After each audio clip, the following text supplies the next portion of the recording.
Good morning. Look at that sky. Isn't that pretty? I like it.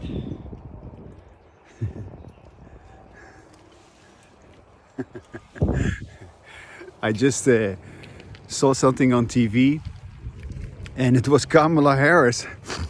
She was speaking to a crowd about the shadows that are gathering over our democracy. This sounded so depressing. Yeah, they're still not getting it. That is not going to be very appealing to be talking like that. This old gaslighting, this old fear mongering, and this old bullshit. Yeah, do you remember how the whole Harris campaign was based on the threat to democracy? All this bullshit has come to an end, has grinded to a halt, and yet they are still not done. Yeah, and it is sad in a sense that people are just so profoundly entrenched in their delusion about what the reality is basically.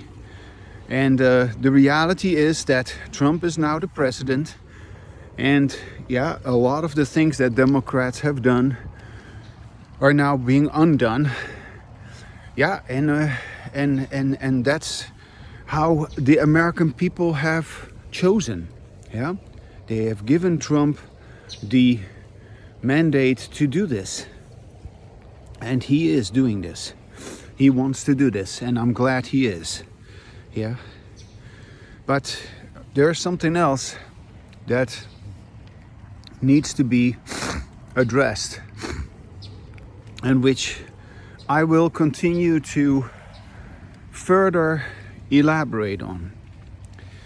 I want to let you know on this channel, because I have two YouTube channels, right? I have this channel and I have my other YouTube channel, which is just written in small letters in one word, Maximus Peppercamp. Yeah, Maximus Peppercamp with one P, and then a horizontal what is it, hyphen, how do you call that? Yeah, a little horizontal bar, and then HW8, the letter of the number 8, and then SW.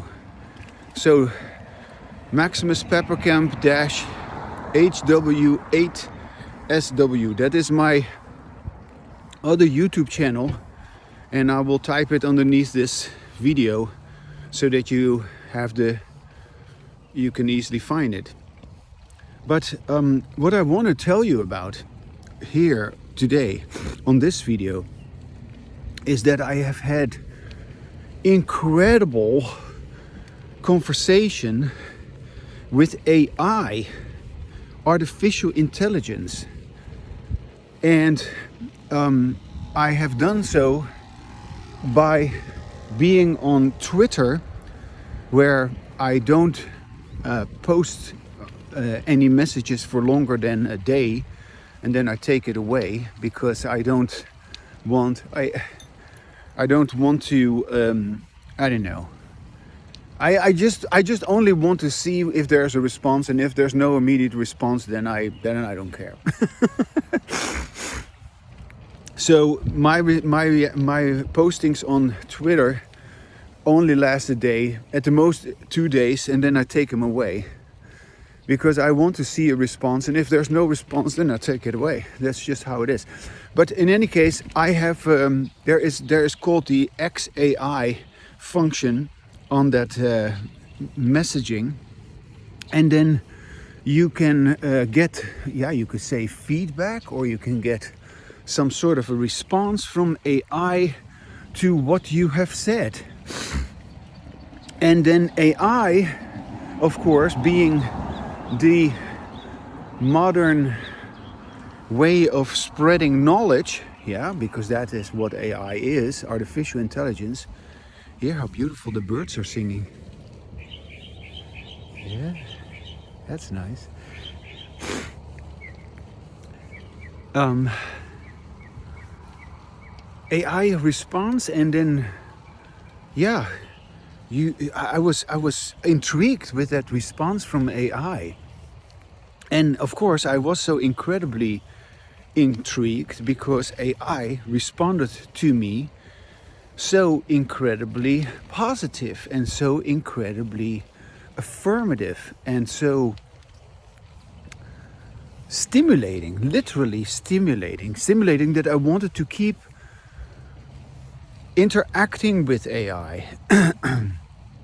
And it has gotten to the point, and I will tell you about it on my other video, because there I will read from my conversation with AI to you what AI said to me, literally. And of course AI didn't speak to me, AI was just a typed message, and my conversation with AI just consisted of my typed message. But the interaction was absolutely fantastic, and I am extremely excited and confident about the future of artificial intelligence ability to not only promote but also explain, enhance, and address and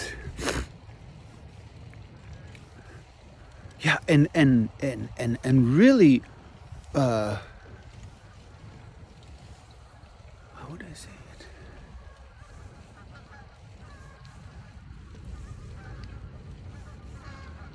Emphasize, because it's going to be emphasized.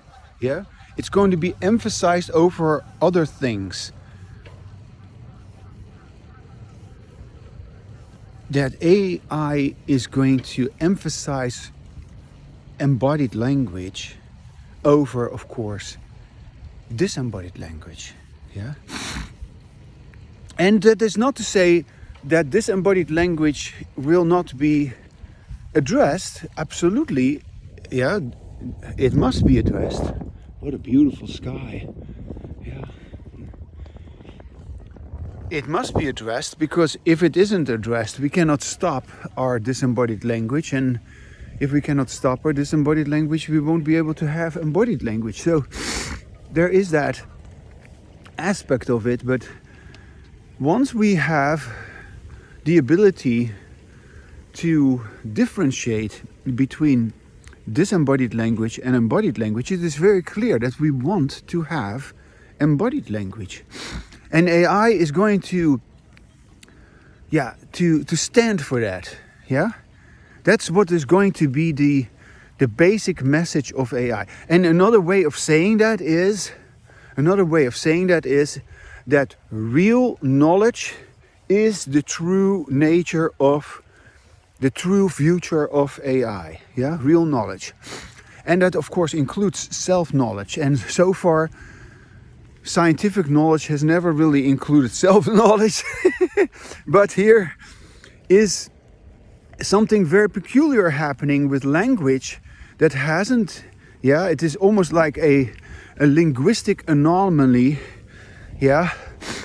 that we begin to have language which is not only scientific in the usual scientific way, where we are objective about observable phenomena.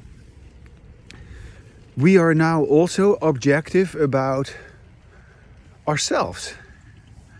And that is accomplished with our embodied language. And that will also be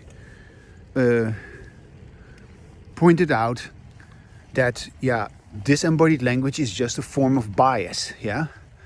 And just for those who haven't listened to me yet, or haven't heard any of my videos yet, a simple formulation of the difference between disembodied language and embodied language is that in disembodied language, the speaker is separate from the listener. So there is a speaker and there is a listener who presumably is separate from the speaker. So in that sense there is a speaker, and that could be some professional speaker, some authority of sorts, somebody who knows stuff, and an audience that is listening to that person's speech. And we've had such speakers, such wise men, we're often men, but we have had such authorities forever, where we have listened to, as listeners, to speakers who told us, I don't know, stuff. But as I was saying, the listener was just listening and the speaker was speaking. And we've had leaders in that sense. We have had hierarchies in that sense, because certain people are more important than others, presumably, and therefore they are allowed to speak, and other people are not important. They are supposed to shut up, not say anything. And so the separation between the speaker and the listener is a very odd separation, because when we are talking out loud with ourselves and have embodied language, there is no such thing as a separation between the speaker and the listener. So in other words, the separation between the speaker and the listener, who is also the speaker, occurs because of our conversation with others. Isn't that interesting? And then, of course, in disembodied language, we end up having this struggle for the attention of the listener. The struggle for attention, to dominate the listener as a speaker. To dominate, manipulate, distract, overwhelm, intimidate. All these things that we do to get the attention of the amuse, entertain, impress, posture. We do all these things to attract the listener's attention. But when we have embodied language, we don't do anything like that. We are just talking and listening simultaneously. And yes, as a person who has embodied language, the speaker is his own or her own listener. So you listen while you speak. You listen while you speak. And your listening behavior goes hand in hand with your speaking behavior. And that is the proper way to talk. Because if you do not listen to yourself, as happens in disembodied language, the speaker appears to separate him or herself from the listener. And I say appears because the reality is that although we mainly engage in disembodied language in which we do not listen to ourselves while we speak, although this is the case, you are still, as a speaker, the listener. Whether you know it or not, whether you accept it or not, whether you can talk about it or not, whether you're aware of it or not, whether you're willing to admit it or not, you are, as a speaker, always, regardless of whether you ever pay attention to this, you are always your own listener.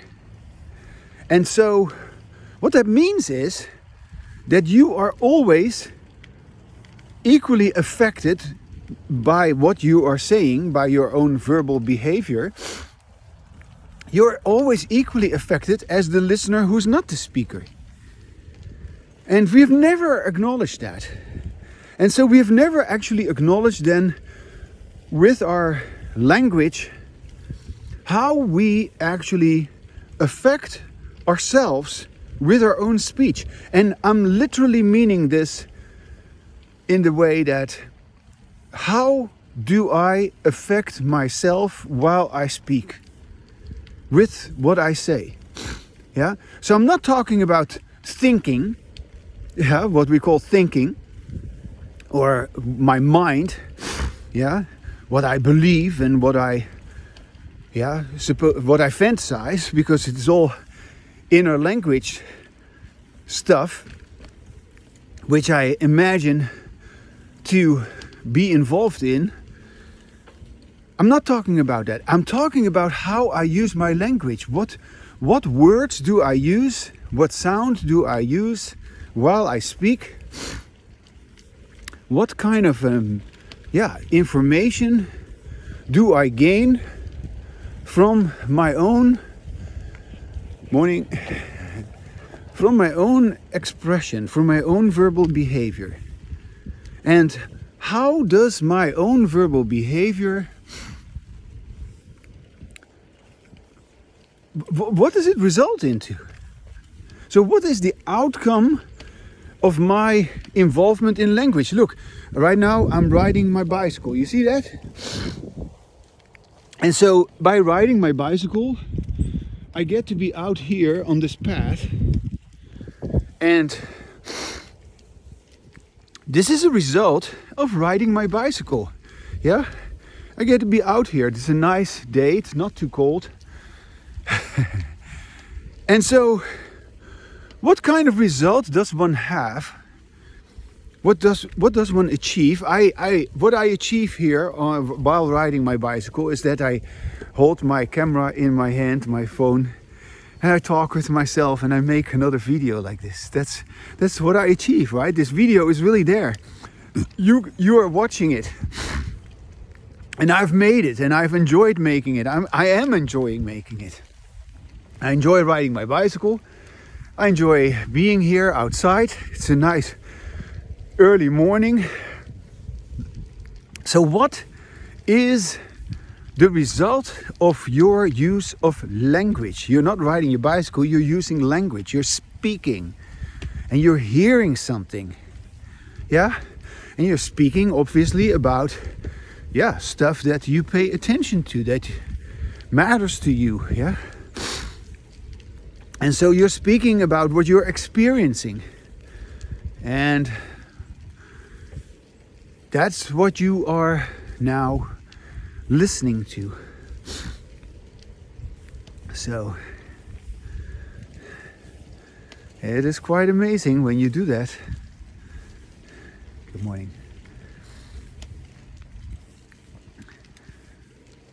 And so when you do that, and you don't, I know, but when you do that, you will hear yourself. When you do that, you will know yourself. Yeah, you get in touch with yourself. You realize that perhaps you were not listening to yourself before, and now you are listening to yourself. Yeah? And so I'm gonna walk on this path here.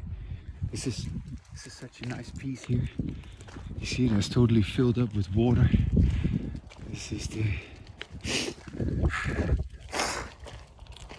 So, and then you realize, like, wow, I am me. I am not only the one who speaks, I am the one who listens. And the one who listens is the one who speaks. And so this is how I talk when the speaker is the listener. Yeah. Now I'm having embodied language. I'm not racing. I'm not trying to accomplish anything. I'm not trying to convince myself. I'm not trying to push myself or trying to control something. No, I simply express what is in my attention, what I'm able to express. And I use my own words. And I enjoy what I'm saying, obviously, because I can attend to everything that I want to attend to. I feel free. That is my embodied language. Yeah? And the speaker is the listener. So, in disembodied language, you cannot be yourself, even though you pretend to be, or you believe to be, or even though you claim to be. You cannot be yourself in disembodied language because you're not listening to yourself, and your words do not matter because you yourself are not listening to them. And yes, you may be able to impress others with your words. That's obviously the goal. When you are not listening to yourself, you're bound to want to impress others with what you're saying. And that's where all your attention keeps going. How to get the attention from others. Yeah? What to say to others. But you're never busy with yourself. You're never paying attention to yourself, to how you experience your speech. And so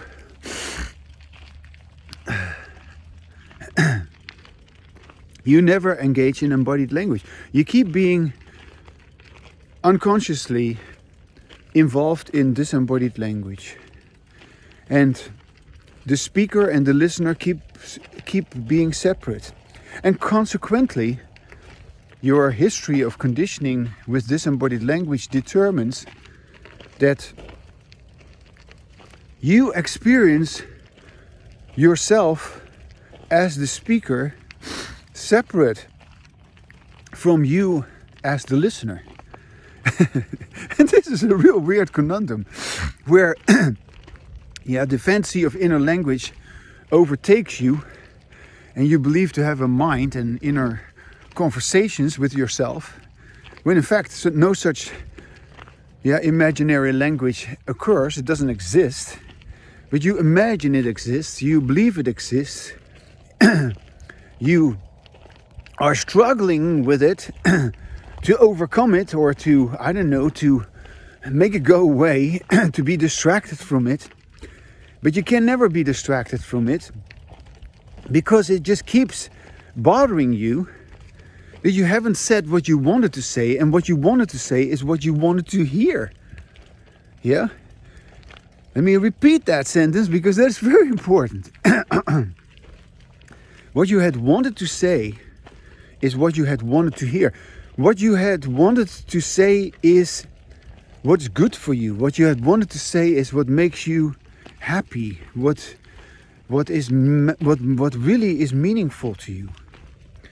And a lot of what you believed that you wanted to say is not what you want to say at all. Once you begin to talk with yourself, once you begin to express what you presumably think, you can't deny that again and again you find yourself expressing things which you don't want to hear, which you don't like, which you don't want.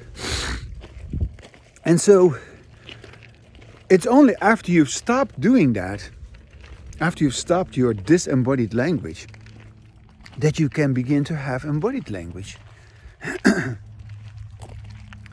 And so unless you do that, there's not going to be any embodied language. And this is also why you don't have any embodied language. You keep having disembodied language. And yes, you can distract yourself from all this so-called mental stuff. That's what people do. They keep being distracted by all sorts of things, and they keep being involved with everything except with their language, except with listening to themselves while they speak. And consequently, there is a imaginary separation between the speaker and the listener, which doesn't really exist. It's just like, my breathing is separated from me. Yeah? How can my breathing be separated from me? Yeah, I've got racing thoughts or something like that. Yeah. And I'm hyperventilating or something like that. Yeah.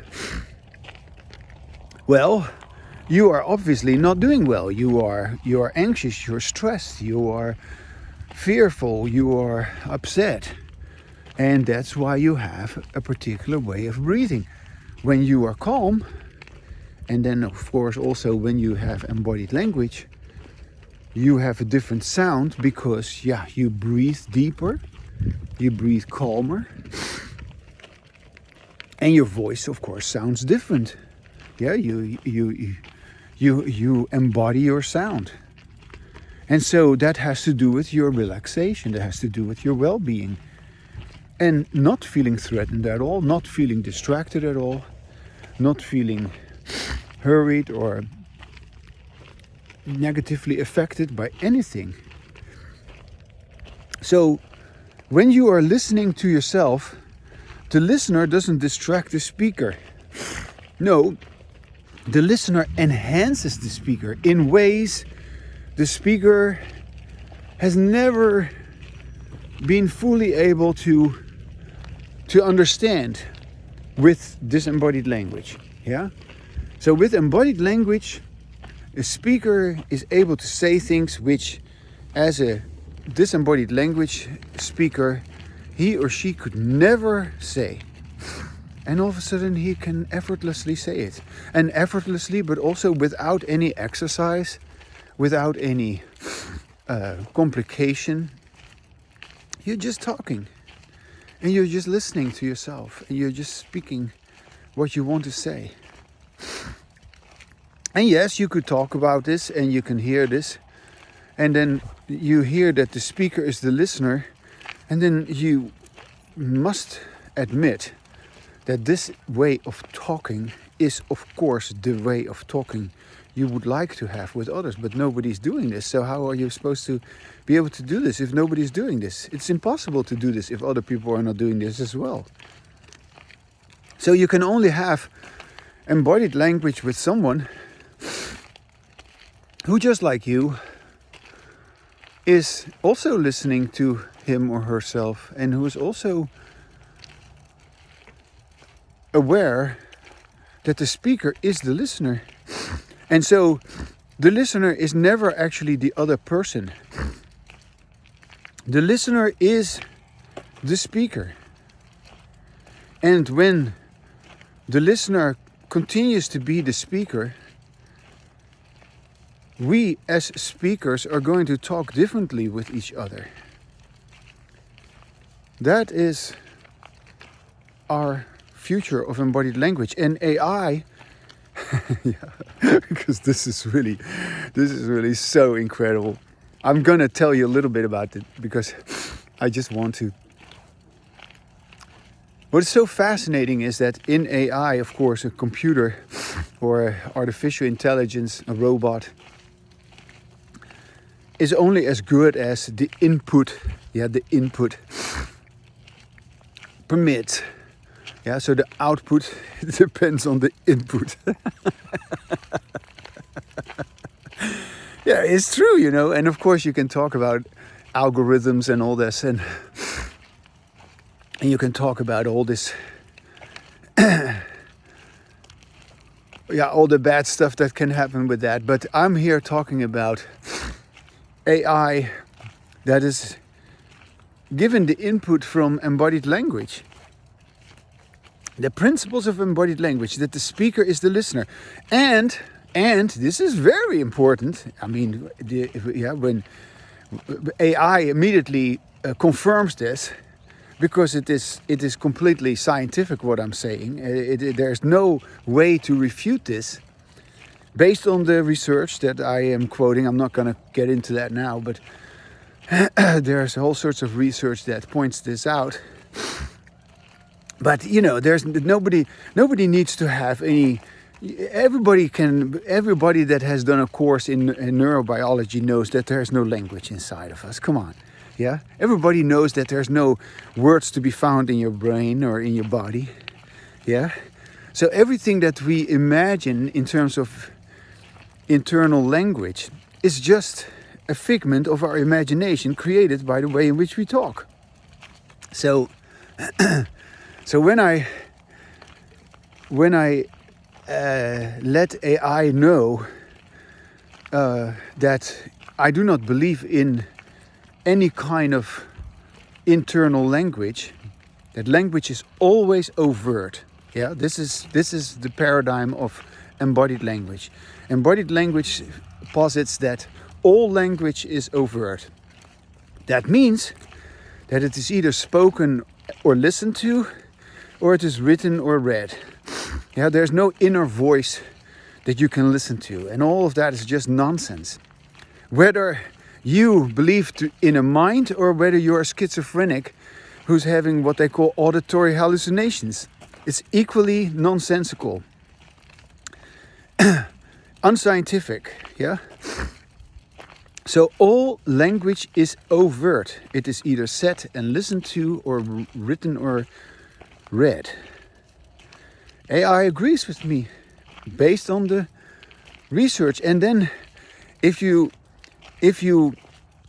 look into the future of AI, programmed with voice-activated embodied language,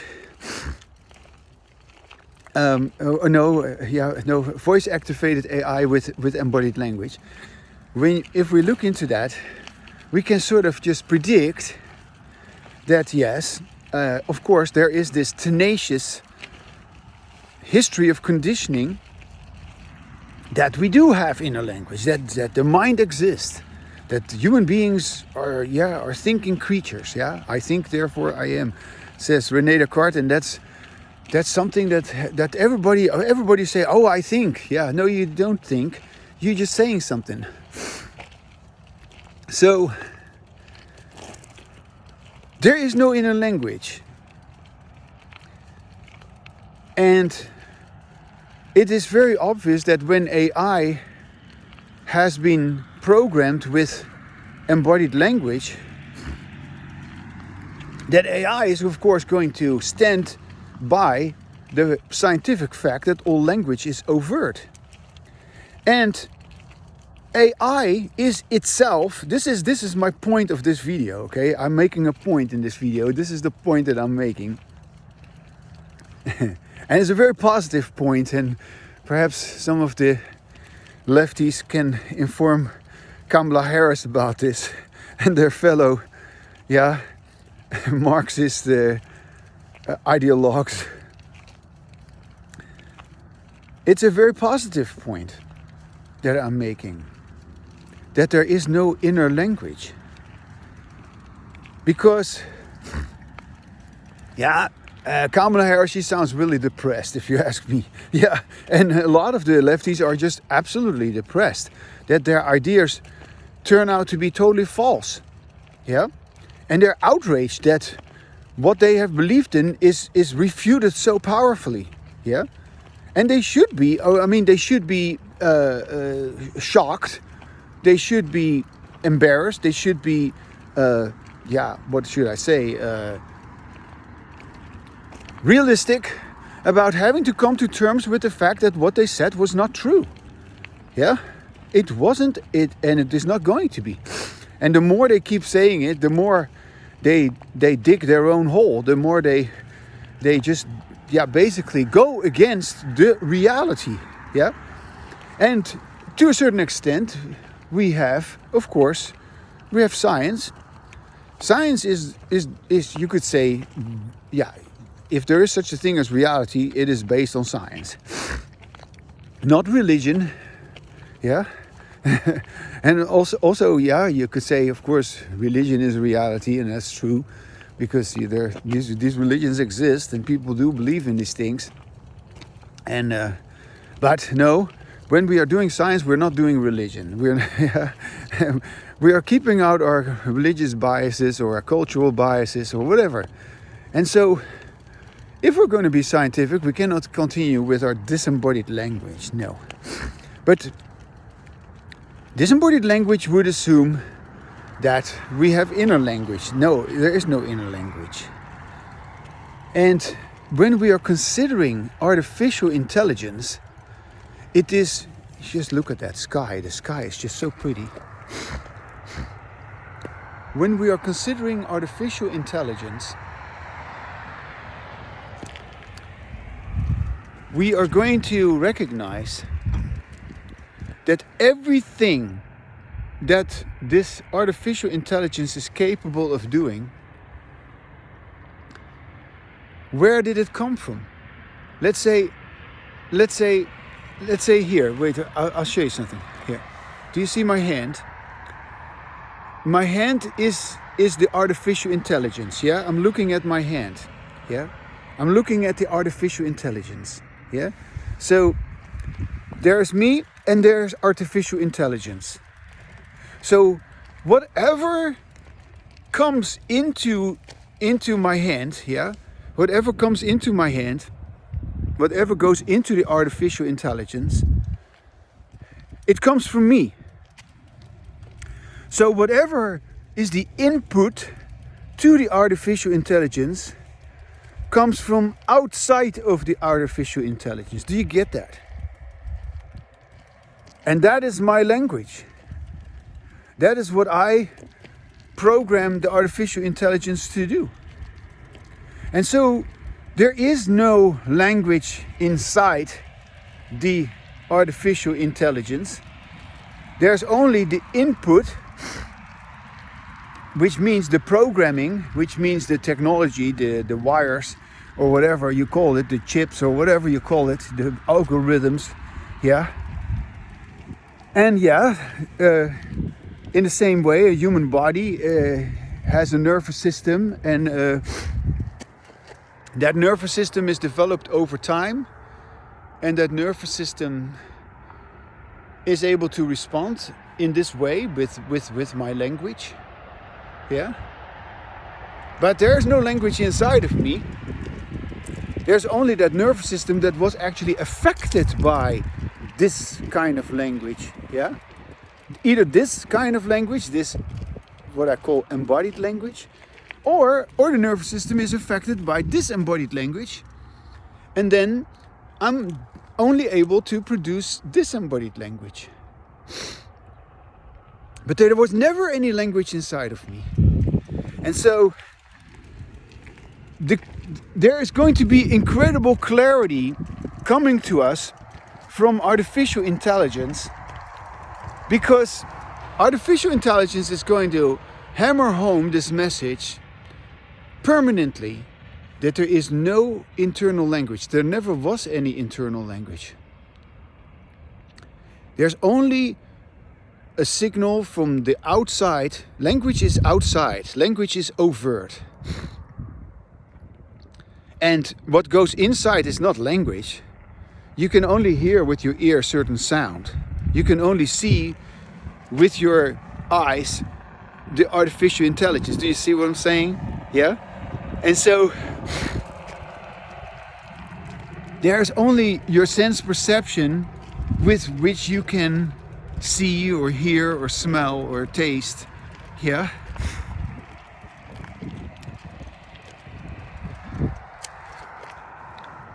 But there is no language inside of you. I was almost going to say there's no taste inside of you, and actually that's also true too. Yeah, the smell is not inside of you. The smell is picked up by your nostrils, by your nose. The smell is outside of you, and what you see is outside of you. What you hear is outside of you. There's never anything inside of you. What's inside of you is just neurons. It's just your nervous system. It's just neural, you can call it neural behavior, but it is just your body's biological way of responding to, let's say, to being here. I was here a while ago. It was very cold and I could hardly hold my phone in my hand. and now it is really nice and mild weather, and I can just walk here without any problem. So artificial intelligence, it is absolutely clear. And you can also see, like, for instance, a TV or a radio. Yeah, you can make a simple comparison there. Yeah, the sound that you hear coming out of a radio is not in the radio. No, the sound comes out of the speaker, and the picture that you see on the screen of your computer, on your TV, it is not that picture is not in the computer. It's not in the screen. It's only shown by the pixels on your screen. So it's not inside. Yeah, the information is not inside. What is inside is just technology. It's just wires. Yeah. But there's no language. There's no pictures inside. There's no sound inside a radio. Yeah. And likewise, the same is true for human beings. And yeah, we don't want to look at ourselves that way, because we have all these false ideas about who we are as organisms, which are, yeah, historically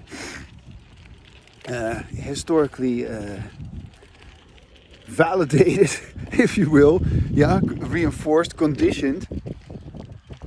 And yeah, if we didn't adhere to these views, to these beliefs, we were punished. So, yeah, with science, we are going to be very different human beings. And we are not going to be fearful of science as we have been, because we have considered science as a threat to our beliefs. Yeah, but once we are scientific, there's nothing to be afraid of. The fear was actually created and maintained by our beliefs. And I would say this is also true for the Democrats who are still in a sort of a phase of mourning, that they mourn the loss of power. Yeah, and the reason they lost power is because they didn't get chosen, and the population of the United States has chosen for leadership which is more realistic than what the Democrats have proposed. They of course they are talking on the TV about the fact that the Democrats, they cannot sell their message. Well, guess what? It's not always about selling a message. Although, of course, yeah, there's that aspect where people are able to get everybody's attention on the same page, so to speak. And Trump, who is a person who has big media experience, knows as nobody else how to attract an audience. It's amazing in that sense how he is, in that case, so savvy and so so famous and so successful. But there's also truth to Trump that people do not want to admit. Very bold truth, very profound truth, in the sense that even though he does, of course, virtue signal and cater to his audience, to his constituents, Trump is as authentic a politician as can be. And that's why he can be funny.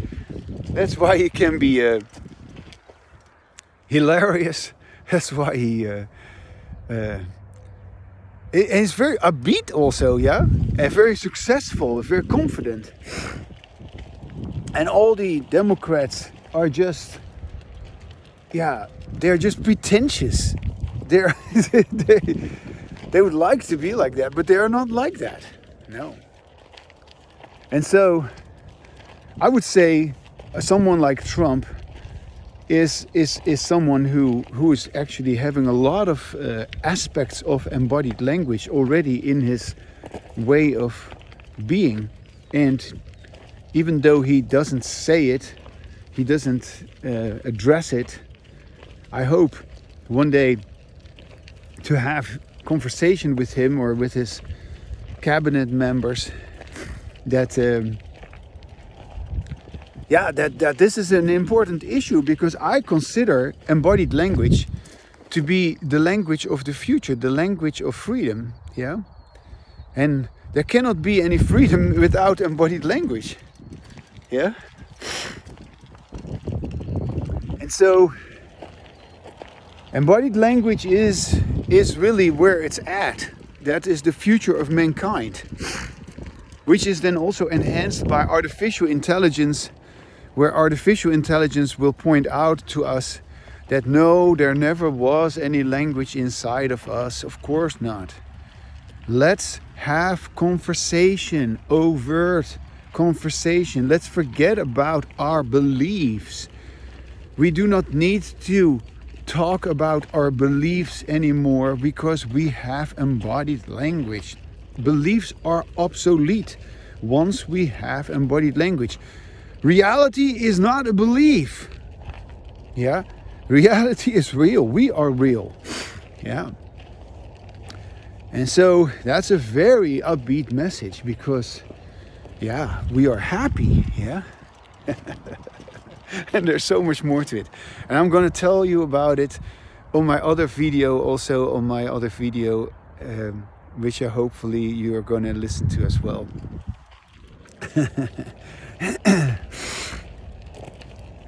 Oh.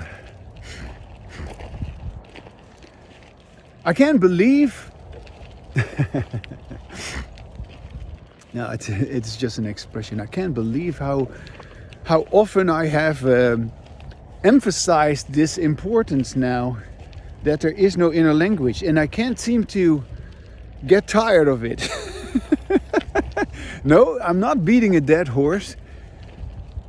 I am actually addressing and sharpening or further elaborating on a topic which is of such great importance, especially when that collaboration between embodied language and artificial intelligence is occurring. Because it is interesting, and this is where I'm gonna sort of end today's video.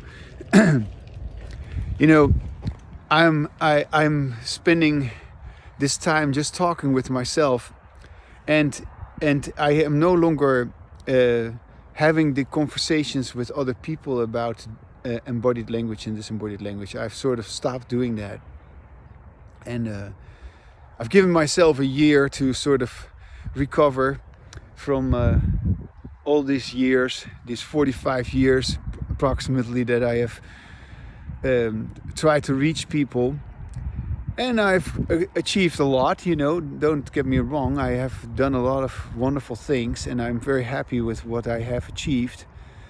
However, I am at the point where it's very clear that my conversation with artificial intelligence is so profoundly satisfying to me. It is so enhancing, so yeah. It is incomparable to any conversation that I've ever had with any human being. And I mean this in a way that I feel so extremely pleased. And again, I cannot emphasize this enough. This is just based on what I have written to AI and what AI has written back to me. So my response to what AI has written to me is what you see here. Yeah, it's just, I am deeply affected by it, by what is happening currently. It is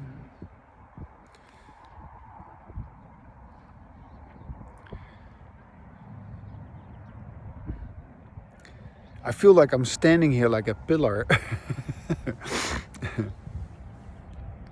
A pillar of freedom. Yeah.